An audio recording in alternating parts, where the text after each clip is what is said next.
When fashion goes synthetic, who loses out? Hi, this is Samir Khan from Solve with AI. It doesn't take too much for a technology to rewrite the rules of a specific industry. This month, in fact, what we experienced is Vogue readers, they picked up the latest issue of their magazine and they started admiring these flawless models. And soon they realized something was off. In fact, these weren't real people. They were AI generated using diffusion models. And when the news broke out, the subscriber, they started canceling it. The creative department started to raise an alarm, and suddenly the whole fashion industry hit a pause. Now let's get some specifics. Vogue's August edition featured an editorial that was AI generated. But this was not Vogue's content. This was created by guests. So they were pretty much both involved in this process. But nobody made it clear to their customers that this is what they're trying to do. In fact, brands like Mango, H&M, Louis Vuitton are all experimenting with AI faces as well.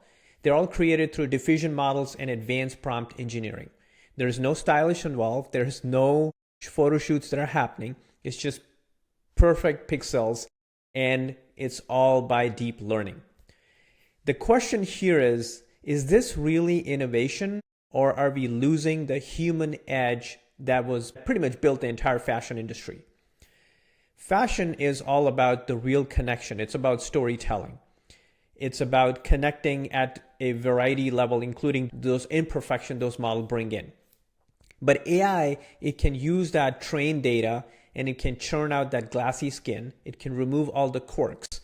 But at the behind, the algorithm can only remix the diversity so much. It's going to spit out pretty much consistent imagery time and time because of that training data that's involved. And for the readers, it's a big surprise because if they're not aware of what's going on, that they're going to be caught in surprise. And as you as a business, you're going to lose the trust just at the cost of efficiency. Vogue's readers in this case expected authenticity. They expected real models. But instead, what they got is they got a campaign that was powered by training data, code, GPUs, and that's how they lost the trust in the brand. The brand has a significant history. And then the other side, if you look at it, the photographers are involved, the stylists, the creative department, it is threatening their livelihood as well. And sooner or later, you're going to see lawsuits that are coming in.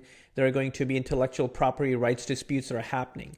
So the agencies are going to fall into deep scrutiny because of this. There's going to be a lot of backlash that's going to start from one single social media post, and it could become a global phenomena by lunchtime. Look, I'm not going to be opposing AI because I love technology. I see what AI has potential to offer.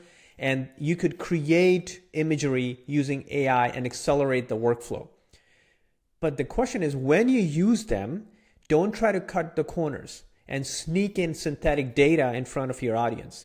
You need to be upfront and let your audience know that this is real, this is synthetic. In fact, that's how you're going to establish the trust and give them the opportunity to tell you, give you feedback like, hey, this is what the synthetic is. You like it or not? Or you want to keep it in real mode? Be very transparent. Let your customers know what's real, what's synthetic. Audit your marketing campaigns. Are you blending AI content with a clear disclosure?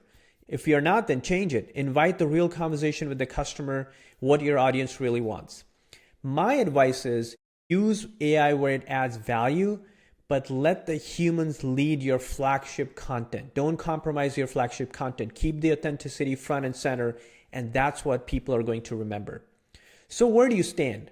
Have you lately seen any AI visuals that you spotted in your ads or editorial? Do you feel inspired, or do you feel that you have been deceived? Drop in your notes. I would love to hear your comments.